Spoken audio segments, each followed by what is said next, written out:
Right now at Fry and Cox, 401 South 1st Street in Muleshoe, they're clearing out all of their all-in-one chalk-style paint and cabinet restoration kits by marking them half off until they're all gone. The cold is here, so fight back with this awesome Milwaukee heated hoodies and jackets. They're battery-powered, and the jackets also have heated hand warmers in the pockets.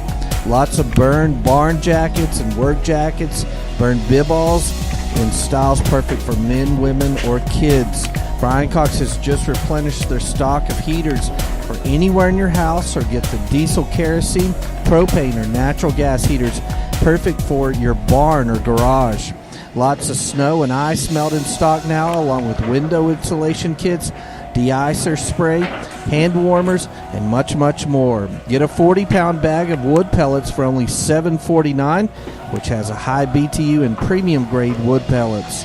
Fry and Cox is stocking up for the holidays now, with lots of Thanksgiving wreaths and Christmas stockings, wreaths, decorations, and a great selection of new toys for the gift-giving season now at Fry and Cox, 401 South 1st Street in Muleshoe, Texas. They're open Monday through Saturday, 8 a.m. till 6 p.m.